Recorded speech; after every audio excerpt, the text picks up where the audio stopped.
Belajar dari tokoh-tokoh Alkitab yang memberikan inspirasi. Hanya di YouTube channel Facebook. Jangan lupa subscribe dan nyalakan notifikasinya. Ngomong-ngomong karena Gil bilang tadi tentang Sultan, bisa kita katakan tokoh, teman yang akan kita bahas di episode kali ini ada hubungannya dengan Sultan. Oke. Aku nggak tahu dia punya uang sebanyak apa. Iya, tidak tercatat ya? Nggak dicatat. Tapi dia datang dari keluarga kerajaan. Ini real Sultan ini. Ini memang sengaja kita buat demikian, Gil, teman-teman. Di sepanjang pembahasan ini kita akan belum menyebutkan namanya.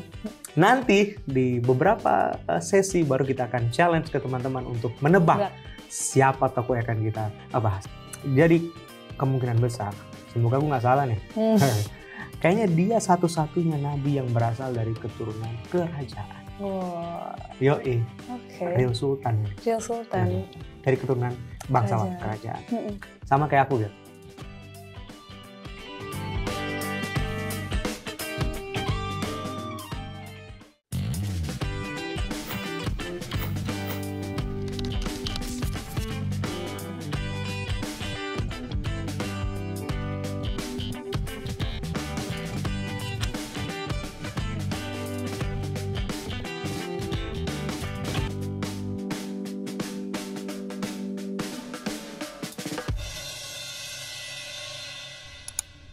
Kembali lagi login di Facebook What's on Your Mind. Kembali dengan saya Gilin Tumangkeng dan narasumber kita Pendeta Muda Dedi Kurniawan.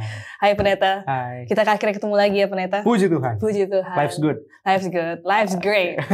Amin. Silakan Gil, promosi dulu Pendeta. dong. Sebelum kita masuk ke dalam materi yang akan kita pelajari dan juga tokoh yang akan kita pelajari, kita akan mempromosikan mengenai Hope Channel Indonesia, di mana teman-teman sekalian bisa follow sosial media kami di Hope Channel Indonesia dalam Twitter, Facebook, YouTube, dan juga Instagram. Bahkan untuk Facebook sendiri, kita punya YouTube channelnya. Betul. Jadi langsung saja search Facebook dan jangan lupa komen. Oh ya, subscribe dulu. Subscribe dulu dong. Komen, like, dan share. Supaya teman-teman yang lain bisa juga. Nyalakan lonceng notifikasinya. Betul, betul sekali. Dan jangan lupa nyalakan lonceng notifikasinya. Supaya teman-teman bisa selalu terupdate dari episode-episode baru yang akan kita bahas. Tentunya jangan lupa share ya. Betul. Supaya teman-teman juga bisa mengikuti pelajaran-pelajaran yang Kalau kita pelajari. Gil dan teman-teman pengen request, ada tokoh ini nih kita pengen request nih. Boleh ditaruh situ. Di komen. Betul. Atau mungkin ada beberapa pertanyaan yang perlu ditanyakan sehubungan dengan materi dari semua narasumber. Bukan cuma kita berdua nih ya. Di narasumber yang lainnya boleh langsung komen di situ. Betul. Gitu. Jadi jangan kaku-kaku ya teman-teman. Ini betul. Santai banget ya. Jadi langsung Facebook. aja tanya, langsung Facebook kan? request, betul. Ini buku iman. Betul. Kita perlu mencatatkan lebih banyak teman-teman iman kita. Amin. Teman-teman seiman kita. Amin. Ya kan? Bahkan kalau mungkin ada pergumulan yang perlu kita doakan, teman-teman bisa komen juga langsung. Tolong doakan pergumulan kami ini dan itu. Dan kami akan bantu doakan dalam episode berikutnya. Betul. Oke, Pendeta. Gimana? Ada yang rame apa nih kali ini ya? Kayaknya tentang Sultan-Sultan deh, Pendeta. Sultan-Sultan? Iya. Waduh. Kayaknya kalau misalnya anak zaman sekarang, kalau ada orang yang kayak lebih berada dari dia langsung bilang, oh lu Sultan banget ya. Sultan banget ya. Kayak masuk ke tempat universitas itu, kok lu Sultan banget sih bisa masuk situ. Iya, benar. Kata Sultan ya, Pendeta. Sultan. Padahal maknanya berbeda dari apa yang kita gunakan sekarang ya. Betul. Seperti ada pergeseran makna. Betul. Sebetulnya kata Sultan ini kan merujuk kepada keluarga bangsawan dari kerajaan ya. Karena memang ada kerajaan di situ. Jadi penyebutan kata Sultan merujuk kepada mereka. Gitu. Tapi ya karena pergeseran tadi tuh makna budaya, jadi seolah-olah orang-orang bisa bebas menggunakan kata Sultan ketika melabel orang yang punya kekuasaan, punya uang lebih daripada mereka. Iya, betul. Gitu. Wah, kayak tadi Gil bilang, sekolah di mana sih? Sekolah di sini. Wah, Sultan banget dia bisa sekolah di situ. Ya kan? Betul. Gitu ya? Ada perubahan ini ya makna. Nanti kita dibilang Sultan juga nih. Kenapa? Kok ganti-ganti baju gitu ya. Padahal sebenarnya cuma itu aja bajunya. Cuma itu aja baju kita ya. Cuma mereka nggak perhatiin aja ya. Betul. Oh, karena episodenya selang-seling, sebetulnya baju kita ini aja. Itu tuh aja, betul. Jadi kalau ada yang mau sponsor bisa langsung datang ke Hope Channel Indonesia. Betul. Puji bantu Tuhan. kami. Puji Tuhan. Para sultan-sultan. Iya. Tapi tidak, sepertinya kita membahas dari yang lain ya, Pendeta. Nah, ngomong-ngomong karena Gil bilang tadi tentang sultan, bisa kita katakan tokoh, teman yang akan kita bahas di episode kali ini ada hubungannya dengan sultan. Oke. Aku nggak tahu dia punya uang sebanyak apa. Iya, tidak tercatat ya. Nggak dicatat. Tapi dia datang dari keluarga kerajaan. Oh. Ini real sultan ini. Real sultan. Oh. Boleh nggak baca klasifikasinya Oke. tentang profil dirinya? Tapi jangan dulu kasih tahu namanya ya. Iya, betul. Biar teman-teman penasaran. Dan ini memang sengaja kita buat demikian, Gil, teman-teman. Di sepanjang pembahasan ini kita akan belum menyebutkan namanya. Nanti di beberapa sesi baru kita akan challenge ke teman-teman untuk menebak siapa tokoh yang akan kita bahas. Silahkan, Gil, baca, Gil. Ayat yang pertama dari kitab yang ditulis. Ya. Oke. Firman Tuhan yang datang kepada teman kita, bin Kushi, bin Gedalia, bin Amaria, bin Hizkia, dalam zaman Yosia bin Amon Raja. Dia keturunan Raja Hizkia. Jadi kemungkinan besar, semoga aku nggak salah nih. Kayaknya dia satu-satunya nabi yang berasal dari keturunan kerajaan. Oh. Yoi. Oke. Real sultan ini. Real sultan. Dari keturunan bangsawan kerajaan. Sama kayak aku, Gil. Oke, ternyata kan ada Raden ya di depannya. Oh, bukan cuma Deddy Kurniawan. Enggak sombong nih ya. Oke, bukan sombong ya. Tapi memang asli ada Raden. Ya. Ada keturunan. Wah. Nah, tapi kalau lapar tetap harus makan, Gil. Walaupun namanya ada Radennya. Tentu masih seperti manusia biasa ya, Tapi kan itu silsilah ya. Iya, betul. Nama garis keturunan keluarga. Ya aku nggak tahu apakah mungkin hanya aku yang dari keturunan Raden ini yang jadi pendeta. Atau nggak tahu yang lainnya. Kalau ada, ya kita bisa bikin satu grup ya kan. Grup Sultan Pendeta. Pendeta Sultan ya. Dari keturunan kerajaan ya. Itu dia. Menarik ya. Jadi pasti teman-teman sudah mulai lebih penasaran ya dari tokoh yang akan kita bahas kali ini. Karena kita nggak akan langsung kasih tahu namanya. Jadi teman-teman stay tune, tetap login di Facebook.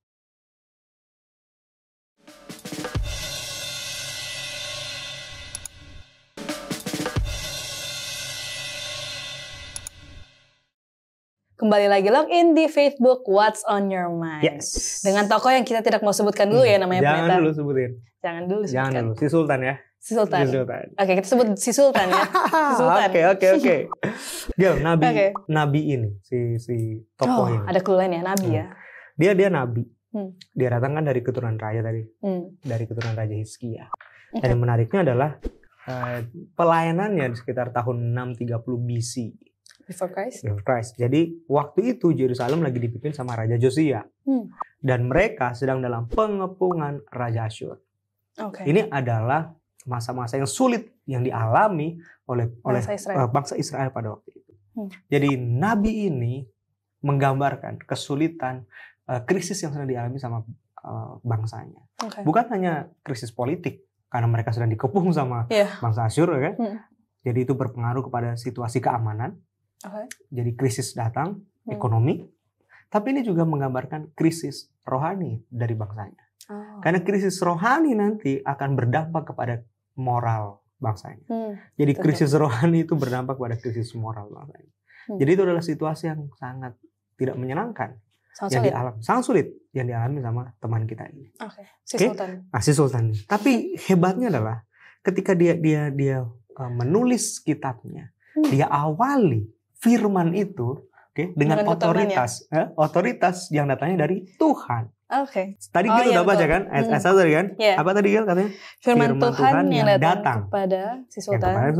Nah, New International Version bilang begini, the word of the Lord that came. Sebenarnya bahasa itu juga sudah cukup jelas menegaskan bahwa firman ini datangnya dari Tuhan. Gitu. Jadi nabi ini mau menghimbau, menegaskan sama yang membaca dan yang mendengar firman ini bahwa ini bukan firman gue, bro. Jadi supaya kamu nggak salah nanti tentang apa yang mau aku sampaikan, supaya nggak ada konflik interest nih, karena kita satu bangsa, mungkin juga satu family, satu keluarga. Firman ini bukan datang dari aku, firman ini datangnya dari Tuhan. Nah, yang menarik adalah nabi ini kemudian dijuluki sebagai father of spiritual awakening. Jadi revival, reformation, istilah yang kita dengar sekarang ini sebenarnya datangnya dari si nabi ini. Menarik kan? Karena sebetulnya itulah fungsi dari firman. Seperti episode-episode yang sebelumnya kita bahas. Ini fungsi dari firman Tuhan. Firman datang itu bukan hanya untuk didengar. Karena firman yang datang itu oleh kuasa Roh Kudus, teman-teman, harus mengubah kehidupan yang mendengarkannya. Sering kali kita menggunakan ayat ini. firman-Mu itu pelita bagi kakiku. Tapi cuma menerangi, kita nggak mau jalan di jalan yang sudah diterangi. Kenapa? Karena sulit bagi kita untuk memutuskan ikut atau mau berjalan di jalan yang diterangi itu. Hidupnya harus diubahkan dulu, baru dia yakin saya akan mau berjalan di jalan yang telah diterangi sama kebenaran firman. Kenapa? Karena kita lebih senang memilih jalan yang gelap. Nggak ada yang lihat kan, seru kan? Daripada yang lihat bro, bahaya ini. Oke, kita lanjut ya. Kita lanjut. Selain itu, firman itu juga berguna untuk mengubah apa yang telah rusak dalam kehidupan kita. Jadi bukanlah kebetulan apabila firman itu datang kepada teman kita untuk menyampaikan pesan itu kepada bangsanya yang sedang mengalami krisis. Jadi ini adalah solusi di tengah-tengah krisis yang sedang mereka alami. Nah, istilah umat yang sisa, gereja akhir zaman, itu kan identik dengan pembahasan gereja akhir zaman. Tapi sebetulnya umat yang sisa itu sudah dibahas sama Nabi ini. Padahal dia hidup di zaman istilahnya ya raja-raja perjanjian lama. Tapi istilah itu sudah ada. Dan yang menariknya lagi, istilah hari Tuhan yang merujuk kepada peristiwa penghakiman dan pembebasan, kelepasan dari umat-umatan dari krisis, itu juga ditulis sama Nabi ini. Jadi ini Nabi yang komplit. Tapi sayang ya, kita belum tahu namanya kan. Betul. Dan mungkin profilnya jarang dibahas. Tentu. Secara pribadi aku juga jarang membaca tentang dia. Jarang baca kan? Karena mungkin ceritanya nggak jauh lebih menarik daripada Daniel mungkin yang kita bahas. Daud dan lain sebagainya. Oke? Jadi tanpa mengecilkan hati si Sultan, kita bahas terus ya. Terus, kita lanjut terus. Oke. Hari Tuhan. Hari Tuhan yang merujuk kepada penghakiman, penghukuman, dan kelepasan. Itu ditulis sebanyak 7 kali. 7 itu angka perfect. Okay? 7 kali ya. Perfect kan? Tapi kenapa ditulis 7 kali perfect? Karena ini simbol. Hari Tuhan ditulis 7 kali perfect. Jadi paradoks, kehidupan umat-umatnya nggak perfect. Jadi kayak apa ya? Ejekan. Bertolak belakang. 7 kali disebutkan berarti penting. Sekali aja disebutkan kalau itu firman Tuhan, itu penting. Apalagi nih 7 kali diulang-ulang. Sebanyak 7 kali. Penting. Ini sama kayak Gail, jangan. Gail, diulang-ulang 7 kali. Berarti mama punya pesan yang serius nih Gail. Tapi sayangnya umat-umatnya hidupnya nggak serius. Seperti pesan hari Tuhan yang sangat serius. Menurut catatan Alkitab yang dirangkum sama tim Facebook. Mereka nggak mau dengar teguran siapapun. Teguran Tuhan tidak dipedulikan. Mereka ini orang bangsa Israel? Yes, bangsa Israel. Mereka nggak percaya sama Tuhan. Dalam artian gini, mereka tahu Tuhan, tapi mereka tidak memalingkan wajah kepada Tuhan. Ngerti nggak sih? Sedih banget. Ini sama kayak kamu punya pacar tapi kamu nggak dianggap. Menyakitkan. Itulah yang dialami sama Tuhan. Mereka mengaku sebagai umat Tuhan, tapi mereka nggak pernah datang sama Tuhan. Para pemukanya seperti singa yang mengaum. Ngeri nggak? Punya pemimpin-pemimpin seperti itu. Menakutkan ya. Para hakimnya seperti serigala waktu malam.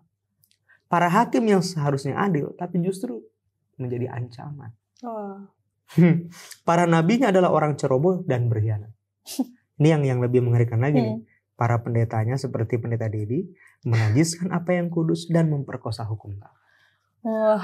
Aku nggak tahu ya teman-teman Gil, bahasa apa lagi yang cocok untuk menggambarkan apa yang terjadi saat itu selain kata menyeramkan. Sangat menyeramkan. Tapi itu yang digambarkan oleh teman kita. Menyeramkan. Jadi di tengah-tengah situasi yang mengerikan itu, firman Tuhan itu datang melalui dia untuk ada pesan pertobatan bagi bangsa ini. Sudah dekat hari Tuhan yang hebat itu, katanya gitu. Sudah dekat, akan datang cepat sekali, katanya. Dengar, hari Tuhan itu pahit, bahkan pahlawan akan menangis.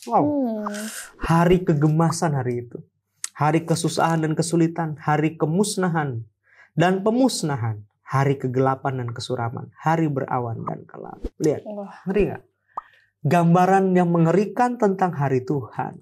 Tuhan punya pesan cuma satu. Jangan main-main sama gue. Karena penghakiman itu nyata. Makanya di pasal yang kedua, ayat yang ketiga, Gel, kalimat pertama aja. Teman-teman dengarkan. Carilah Tuhan. Carilah Tuhan. Kenapa harus cari Tuhan? Karena tidak ada keselamatan di luar Tuhan. The only one. The only one. Aku akan menyusahkan manusia sehingga mereka berjalan seperti orang buta. Sebab mereka telah berdosa kepada Tuhan.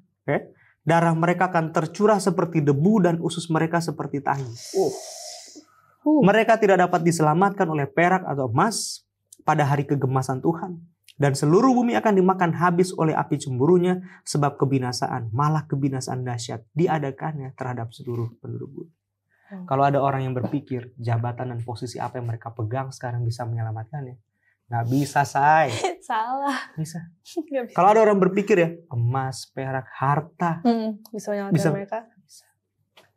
Kalau ada yang berpikir pengetahuannya, GPA-nya yang 4,00, prestasi yang dia dapat bisa menyelamatkannya. Pengetahuan tidak bisa. Satu-satunya adalah carilah Tuhan. Cuman 2 kata itu ya. Carilah Tuhan. Wow. Itu tamparan ya sebenarnya buat kita juga ya. Carilah Tuhan. Karena sebetulnya gambaran tulisan dari Nabi ini, di tulisan yang dia tulis untuk menggambarkan kehidupan umat-umat Tuhan di akhir zaman. Wah, menarik banget teman-teman. Jadi kayaknya teman-teman Facebook ini makin siapa ini, makin penasaran ya, makin kita masuk ke dalam materi ini makin bertanya-tanya. Jadi jangan kemana-mana teman-teman, kita pasti akan reveal nama dari Nabi ini, si Sultan. Jangan kemana-mana, tetap di Facebook.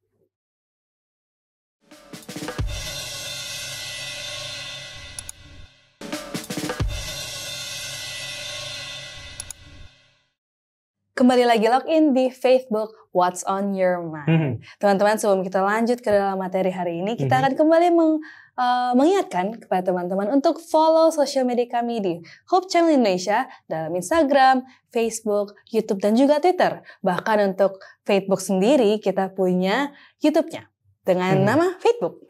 Jadi jangan lupa untuk subscribe dan juga komen untuk permohonan-permohonan doa atau mungkin pertanyaan, juga request dari materi-materi atau tokoh-tokoh kitab yang mungkin belum kita bahas. Yes, tepat sekali. Ya, kita akan masuk lagi ya Pendeta. Kita lanjut nih.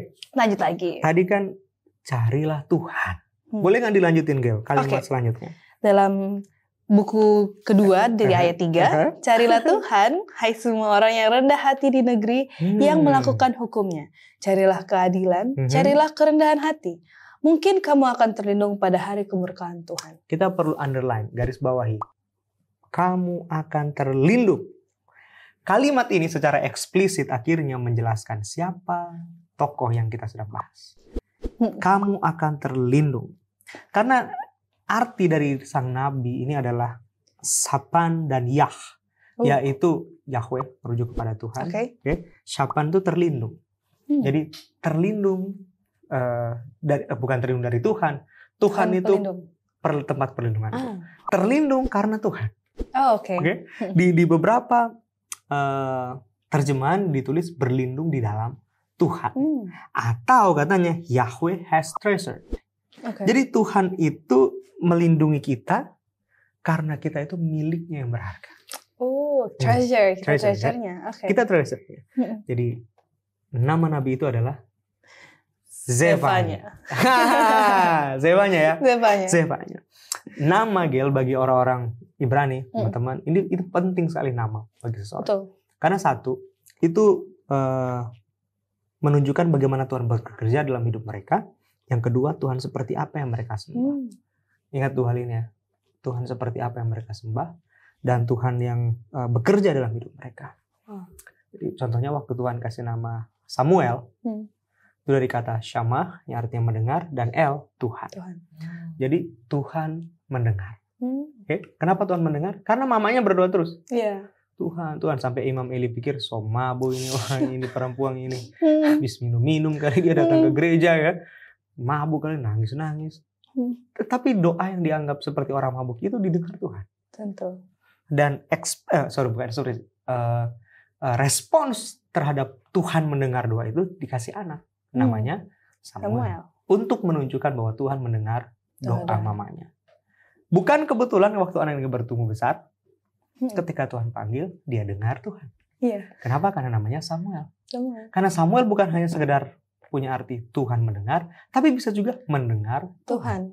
Wow. Jadi anak ini objek. Makanya dia jadi anak yang dengar-dengaran. Tentu, ya betul. Tapi kan idealnya begitu. Ya. Ketika dikasih nama, anak itu menunjukkan Tuhan yang seperti apa yang disembah. Tuhan bekerja dengan cara yang seperti apa. Oh, begitulah Tuhan. Ya. Tuhan yang disembah adalah Tuhan yang menjawab doa. Dan Tuhan yang disembah dimuliakan karena umat-umatnya mendengar perkataan dan mendengar doa-doa mereka. Wow. Tapi kenyataannya kan berbanding terbalik. Nama kita bagus, tapi action hidup kita berbanding terbalik dengan bagusnya nama kita. Gimana ya? Itu sangat jadi pelajaran juga ya bagi saya secara pribadi ya. Dengan nama yang diberikan oleh mamaku, artinya harusnya ceria, harusnya aku juga menjadi orang seperti itu. Ceria itu. Joy. Oh iya, Joy. Betul. Jadi itu sebenarnya sulit ya bagi kita semua. Untuk memiliki nama seperti itu dengan karakter yang seperti itu sulit. Apalagi kita memiliki karakter Tuhan dalam hidup kita. Wah, sulitnya berkali-kali lipat. Sih, aku gak mau bosan-bosan bahas pelajaran ini. Karena di belakang nama kita ada nama Kristus yang melekat. Yeah. I am a Christian. Christian datang dari kata Greka Christianos. Christos itu Christ, Ianus itu belongs to. Oh. Jadi Christianos artinya belongs to Christ. Milik Tuhan. Jadi ketika orang sebut nama kita, Gail Pretadedi, kesan apa yang orang dapat dari nama kita? Harusnya ada Tuhan dalam diri kita Tuhan, ya. Apakah Tuhan sumber berkat yang di pemikiran mereka? Atau Tuhan yang sumber hujat karena kita suka menghujat? Wah, sulit. Ketika nama kita dipanggil, Gail Pretadedi, apakah Tuhan kita ternyata Tuhan yang membawa batu sandungan karena kita suka hidup pelin-pelan, gak punya integritas? Wow. Tuhan terpancar dalam kehidupan umat-umat yang menyandang namanya Kristen. Jangan-jangan bukan terang yang kita bawa, tapi gelap. Ini pelajaran bukan buat teman-teman saja, buat kita gitu. Betul, benar. Jadi ketika saat ini kita membahas nama Zevanya, Tuhan seperti apa yang terpancar dalam kehidupannya? Ingat tadi arti namanya? Tuhan pelindung. Tuhan pelindung dalam bahaya. Jadi ingat lagu itu ya. Tuhan batu karang kita, pelindung dalam bahaya. Tuhan pelindung dalam bahaya. Karena saat-saat kritis dan krisis kehidupan umatnya, pesan Tuhan melalui Zevanya. Kamu mau keluar dari krisis karena hidup kamu udah kritis. Aku kirim nabiku namanya Zevanya. Supaya kamu tahu satu-satunya tempat perlindungan ketika kamu lagi krisis dan kamu udah kritis hanya di dalam aku. Wow. Ajaib ya Tuhan itu ya. Iya. Dia selalu kirim loh nabi-nabinya untuk ingetin return to me, kembali kepadaku. Gak habis pikir ya bagaimana Tuhan sebenarnya udah buat nama Zevanya itu dari awal sebelum dia menjadi nabi ya. Wah, His plans. Jadi artinya setiap kelahiran orang di atas dunia ini mau terjadi karena plan atau nggak plan, Tuhan punya plan dalam hidupnya. Amin. Ada jadi, rencana. Jangan khawatir kalau kita mau cari jati diri tapi bingung. Karena mungkin kita kecewa, mengalami kepahitan karena keluarga kita. Tuhan nggak pernah mengecewakan kita. Amin. Tuhan punya rencana yang indah dalam hidup kita. Amin. Kita lanjut ya. Oke, pendeta. Ada satu kalimat yang bagus, Gel. Di akhir ayat yang tadi Gel baca. Zevanya 2 ayat 3. Kalimat terakhir, Gel, gimana? Mungkin kamu akan terlindung pada hari kemurkaan Tuhan. Mungkin. Apa pentingnya kata mungkin sih ya? Kenapa harus ditulis? Seperti tidak pasti. Apakah keselamatan dari Tuhan itu pasti atau nggak pasti? Pasti. Kenapa kata mungkin digunakan sama Zevanya? Kenapa ya? Kita perlu tanya dong.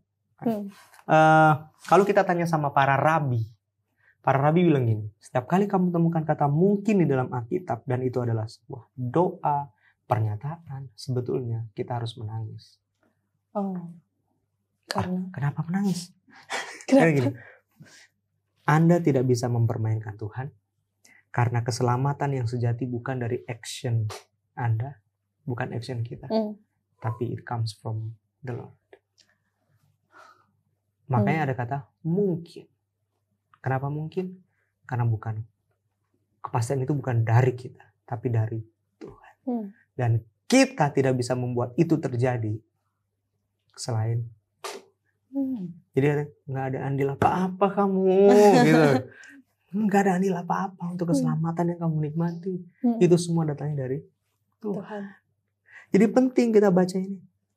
Tapi kita perlu ingat siapakah yang diselamatkan Tuhan dan siapakah yang terlindung dari dalam bahaya.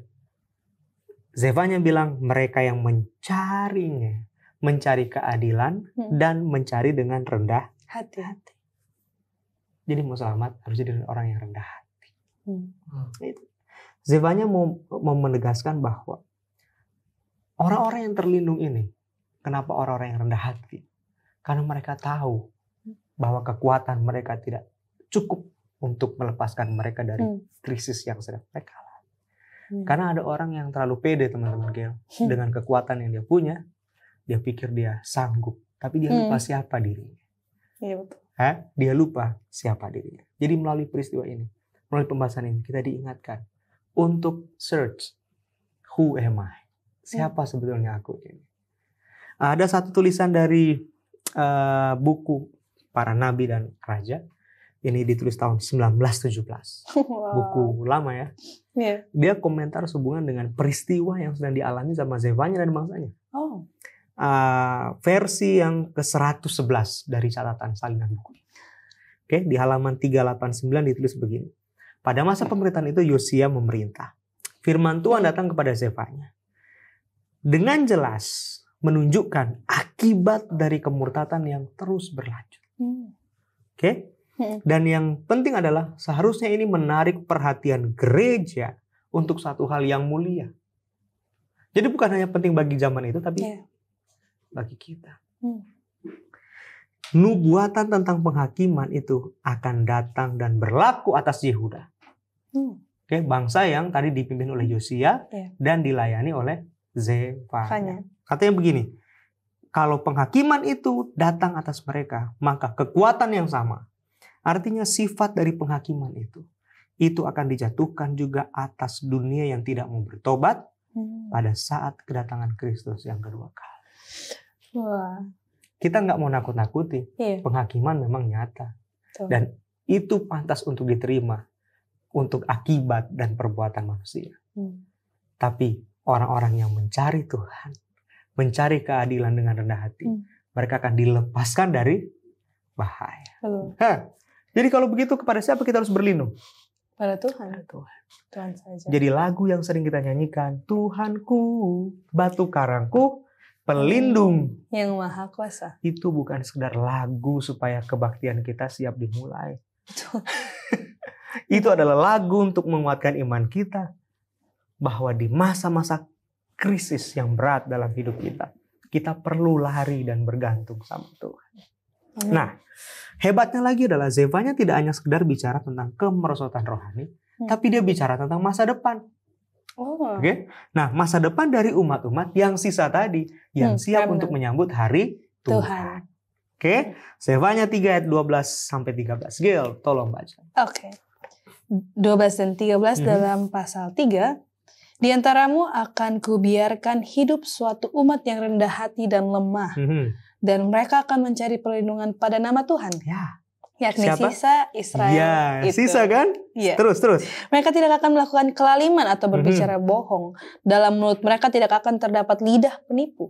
Ya, mereka akan seperti domba yang makan rumput dan berbaring dengan tidak ada yang mengganggu. Sepertinya kata yang sisa ini menjadi pembanding dari kehidupan yang lainnya yang sisa juga tapi yang buruk perilakunya. Ya. Oke? Betul. Tapi yang sisa ini tampaknya lebih sedikit daripada yang mayoritas. Iya. Jadi jangan khawatir kalau sepertinya hidup kita ini jadi seperti kehidupan orang minoritas yang gak berdaya. Hanya karena kita tadi tuh, kita nggak suka bohong, kita nggak suka nipu, nggak suka julid. Ya begitulah kehidupan umat-umat yang sisa, teman-teman. Berbeda. Jadi Tuhan memanggil kita menjadi umat yang sisa di akhir zaman ini supaya dunia melihat perbedaan yang jelas. Siapa yang mencari Tuhan dan siapa yang tidak mencari Tuhan. Oke? Nah, ada ekspresi penting, ada 5 ekspresi di akhir di pasal 3 ya. tentang mereka yang mencari perlindungan. Jadi Tuhan menunjukkan action-nya kepada mereka yang mencari Tuhan. 5 ekspresi. Ekspresi pertama adalah I am your God. Yang kedua adalah I am with you. Yang ketiga adalah ekspresi I will renew. Yang keempat I will save you. Dan yang kelima I will bring you home. 5 ekspresi ini kita akan bahas di section setelah ini. Segmen berikutnya. Karena akhirnya 5 ekspresi ini juga yang dibutuhkan oleh gereja di akhir zaman. Di mana kita sedang hidup saat ini yang menanti kedatangan Tuhan yang kedua kali. Amin. Tentu teman-teman penasaran ya, dari 5 expression ini apa sih detail-detail yang kita harus pelajari. Jadi teman-teman jangan kemana-mana, tetap saja log in di Facebook.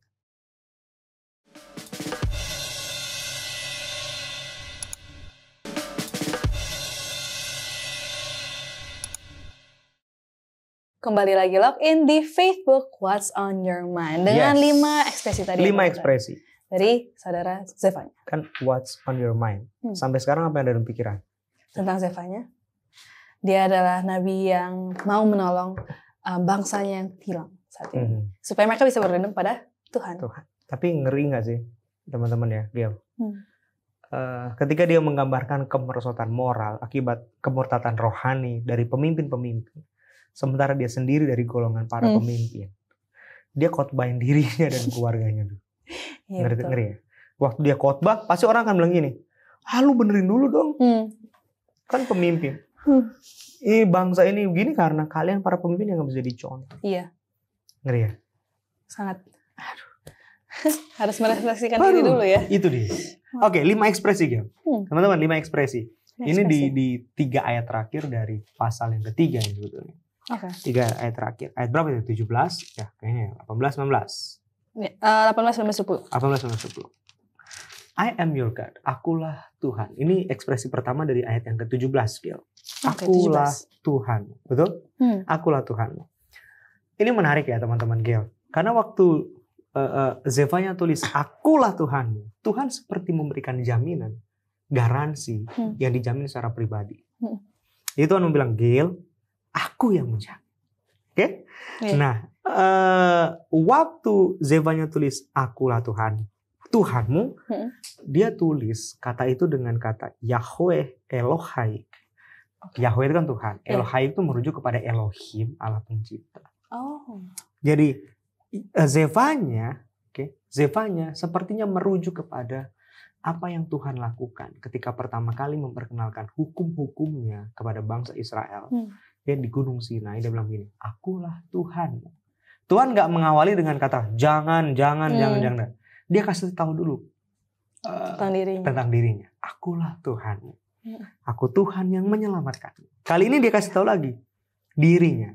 Akulah Tuhan. Dan waktu dia bilang akulah Tuhanmu, Tuhan pencipta, dia mengutip apa yang Musa sampaikan di awal kalimat pembuka ketika membuka kitab suci. Pada mulanya Allah menciptakan. Allah di situ Elohim. Jadi yang menjamin jaminan semua berkat ini adalah Allah pencipta kita. Allah yang sanggup membuat yang tidak ada menjadi ada. Kalau Allah sanggup melakukan itu, kurang mau percaya apalagi kita sanggup. Dan Tuhan mempertaruhkan reputasinya sebagai Allah pencipta ketika dia mengucapkan janji. Jadi Tuhan tidak mungkin lalai menepati janjinya. Oke. Ekspresi kedua. Sekarang ekspresi kedua. I am with you. Ini kalimat bukan gombalan ya. I am with you. Aku akan bersama-sama dengan engkau. Memang Tuhan itu senang sekali tinggal diam dengan bangsanya, umat-umatnya. Makanya dia bilang sama Musa, Musa, tolong buat tempat kudus so that I may dwell among them. Supaya aku bisa tinggal diam sama-sama kalian. Sama-sama bangsa Israel. Jadi kehadiran Tuhan itu penting. Nah di dalam Alkitab kehadiran Tuhan itu penting. Kenapa? Satu, itu ada hubungannya dengan peperangan bangsa Israel. Karena kalau Tuhan tidak dengan mereka, mereka akan kalah. Betul. Keluaran 33 ayat 3, aku tidak akan berjalan di tengah-tengahmu. Lah, gimana ini? Tuhan sepertinya agak ngambek nih. Tapi di balik cerita itu Tuhan mau pesan sama mereka. Kalau aku tidak jalan sama kamu, teman-teman perhatikan, setiap kali mereka perang, mereka akan kalah. Karena setiap kali Tuhan berjalan dengan mereka, kemenangan mereka raih. Jadi Gail mau menang dalam peperangan iman, teman-teman? Mau menang dalam peperangan iman? Tentu. Pastikan Tuhan hadir bersama dengan kita. Amin. Karena itu janjinya kan, kamu akan diam saja kalau aku berperang. I will fight for you, and you will be still. Oke. Selain itu ada hubungannya dengan peperangan, itu juga ada hubungannya dengan kekudusan. Waktu Tuhan bilang dirikan tempat kudus bagiku, maksud Tuhan adalah mendirikan kemah suci, tabernakel. Selesailah itu dibuat. Nah, Keluaran pasal 40 menulis semua proyek ini selesai, tapi Tuhan belum mau turun. Oke. Kenapa? Karena seluruh ornamen di kemah suci belum disucikan. Datanglah Musa, Keluaran 40 ayat 9. Ambil minyak urapan, urapi kemah suci itu dengan semua yang ada di dalamnya. Setelah selesai diurapi, Tuhan dan kemuliaannya turun di dalam kemah suci. Nah, jadi Tuhan tidak akan turun tinggal diam kalau kemah suci itu belum dikuduskan. Gail, Paulus bilang, tidakkah kamu tahu bahwa tubuhmu adalah bait Allah? Ini adalah aplikasi pelajaran yang penting bahwa Tuhan tinggal diam dalam hidup kita. Bahwa hidup kita adalah baitnya yang kudus. Pertanyaannya, bagaimana Tuhan yang kudus itu dapat tinggal diam di dalam kehidupan kita kalau hidup kita tidak kudus? Nggak bisa. Ini nggak semudah kita memahami bahwa kita harus jauhi nih makan makanan yang ini, minuman yang ini, yang enggak. Lebih dari itu, Gel. Semua bagian dalam hidup kita ini harus disucikan. Karena Tuhan yang suci mau tinggal diam dalam hidup kita. Kita mungkin nggak makan ini itu karena haram kata kita. Tapi kata guruku dia bilang gini, ngoninya nggak makan ular. Karena ular itu babisa. Tapi ngoni pe mulut lebih babisa dari itu. Iya, kita nggak makan ular karena berbisa, tapi lidah kita, bibir kita lebih berbisa daripada ular yang kita makan.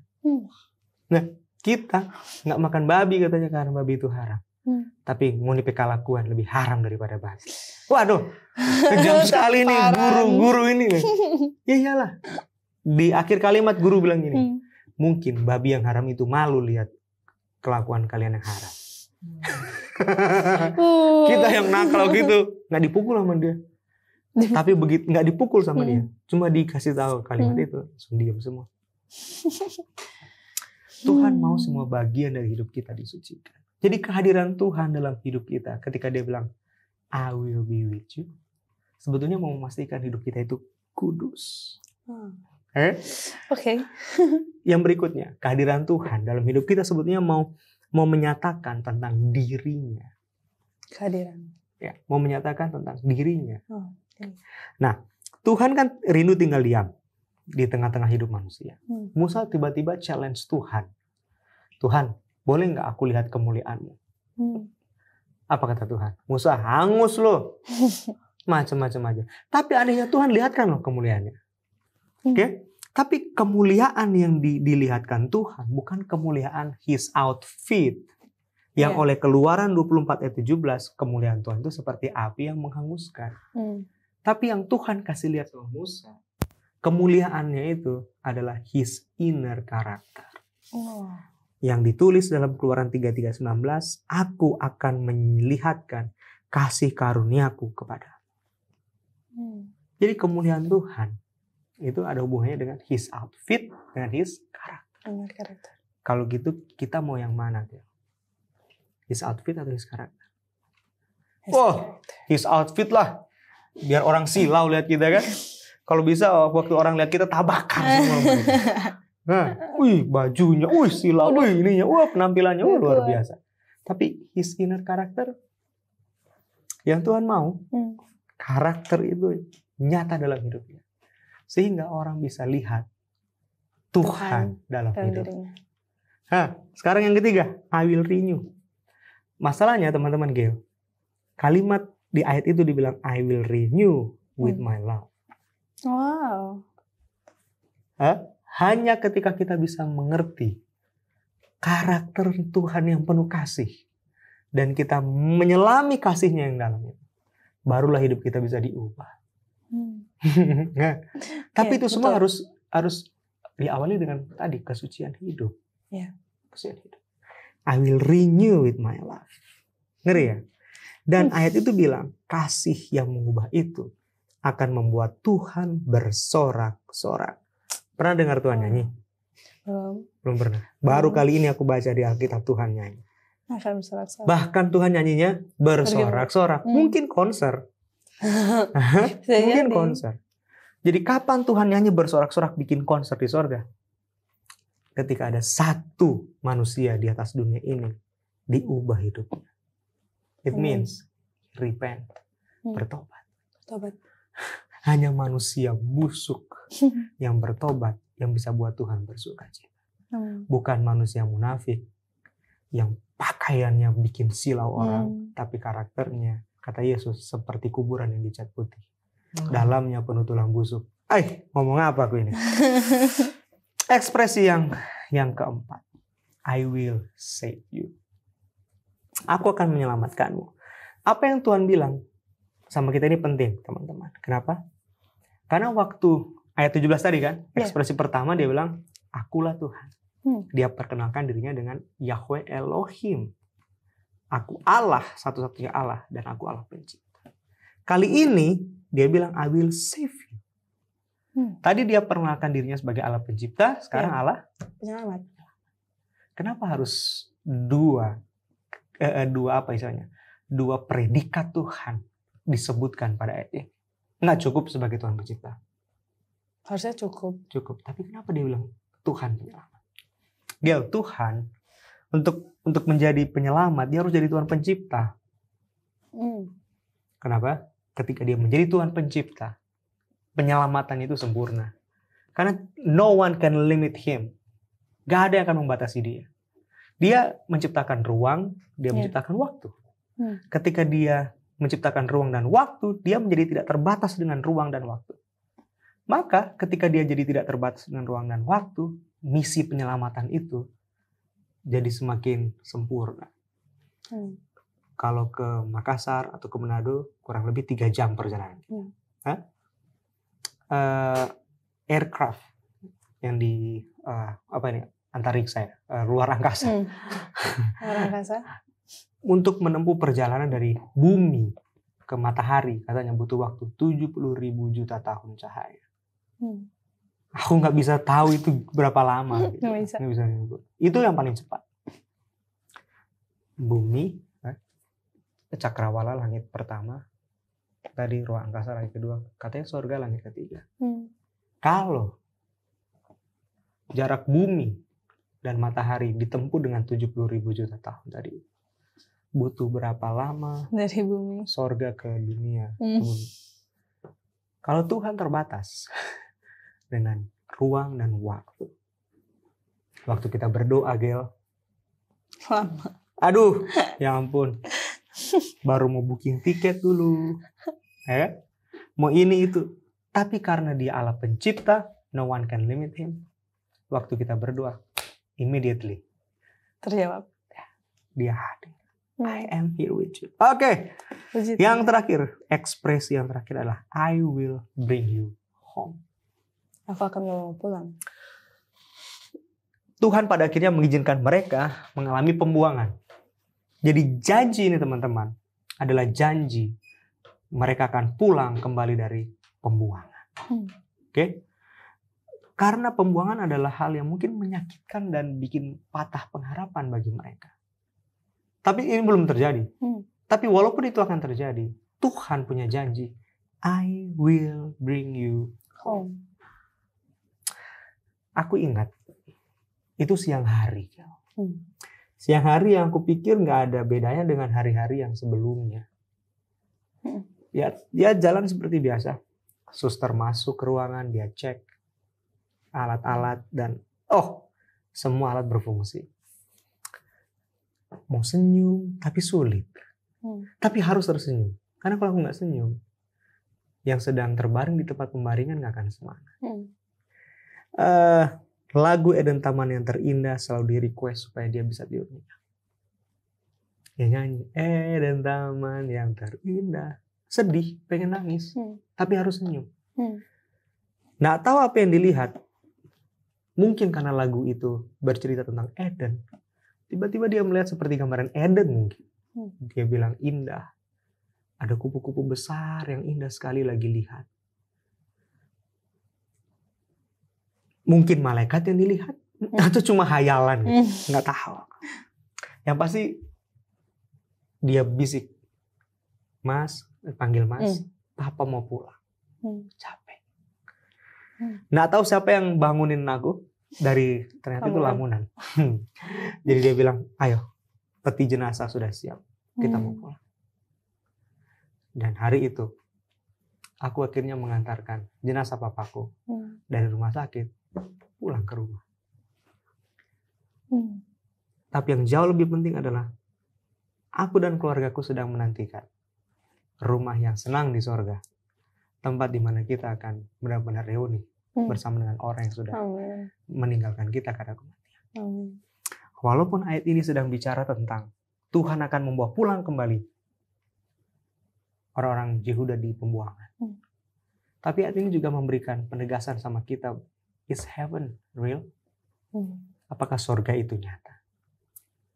Karena sorga adalah sebuah rumah, janji di mana Tuhan akan membawa pulang semua umat-umatnya dari pembuangan dosa dunia ini. Amin. Gel, jangan-jangan kita masih rindu ditawan sama dunia. Seperti bangsa Yehuda yang masih pengen hidup di penawanan. Mungkin ya, kayak, daya pikat dunia ini terlalu ketat sehingga kita pikir, we are far from home. We are far from, kita masih jauh dari rumah. Padahal teman-teman Geo, we're almost home. Kita sudah mau pulang. Sedikit lagi. Sedikit. Jadi pelajaran ini harusnya bisa membantu kita untuk melihat kondisi zaman yang sudah semakin dekat dengan hari Tuhan. Seperti Zefanya mengingatkan bangsanya tentang hari kelepasan yang sudah dekat. Karena Tuhan akan membawa kita pulang ke rumah. Gail, pelajaran apa yang bisa kita ambil pada episode kali ini, Gail? Dari nama Zefanya sih aku karena aku baru tahu ternyata nama Zefanya itu Tuhan adalah pelindung. Jadi kembali lagi, pelindung dari bahaya. Pelindung dari bahaya. Dia Tuhan perlindunganku. Iya betul, Tuhan perlindunganku. Jadi dalam segala hal yang kita lakukan, kembali lagi ingat nama Zefanya. Tuhan akan melindungi kita dan kita harus mencari Tuhan juga. Bukan cuman aku tahu Tuhan akan melindungi aku, tapi kembali lagi kita harus percaya Tuhan. Dan yang tadi aku mau highlight juga dari nama kita, tentunya orang tua kita memberikan nama-nama yang indah, yang pasti akan merefleksikan diri kita sebagaimana ada. Tapi dengan itu kita juga harus kembali mengingat bahwa Tuhan seharusnya juga ada dalam diri kita karena kita adalah orang-orang yang percaya kepadanya. Amin. Dan ingat, Gel, dalam setiap janji-janjinya yang menyatakan dia akan melindungi kita, teman-teman, dia pertaruhkan reputasinya sebagai Allah pencipta. Ya, betul. Dia pertaruhkan ini. Artinya itu tidak terjadi. Itu pasti terjadi. Pasti. Kenapa? Karena dia Allah pencipta, dia juga Allah penyelamat. Amin. Apa yang dia ingin kita capai dalam hidup ini adalah kekudusan. Dengan kekudusan kita dapat merefleksikan siapa dia dalam kehidupan kita. Amin. Bisa kita berdoa? Bisa, Pendeta. Mari kita berdoa. Tuhan, terima kasih kesempatan yang indah bersama dengan Gail dan teman-teman Facebook kami boleh mendalami tokoh Zefanya. Tuhan, Kau adalah satu-satunya pelindung kami dalam bahaya. Kami sedang hidup di zaman yang tidak menentu. Tidak ada yang pasti di atas dunia ini selain Engkau dan firman. Tuhan, kami tahu hari Tuhan sudah sangat dekat. Penghakiman itu sedang terjadi. Kami butuh pencerahan dari Tuhan setiap saat. Agar kami boleh mencari Tuhan dengan kerendahan hati. Karena mungkin saja kami dapat diselamatkan. Tapi kalau keselamatan itu satu-satunya jalan hanya daripadamu, maka kami siap untuk dituntun pada jalan-jalan. Kiranya pesan yang indah dari Zefanya boleh terus membara dalam kehidupan kami. Setiap saat kami mau mencari Tuhan dengan keadilan dan kerendahan hati. Karena mungkin saja kami akan terlepas dari bahaya. Berkati semua teman-teman Facebook dalam pergumulan mereka. Yang sakit disembuhkan, yang lemah iman diberikan kekuatan, yang berduka cita diberikan penghiburan. Karena we're almost home. Kami sudah dekat dengan rumah Tuhan itu.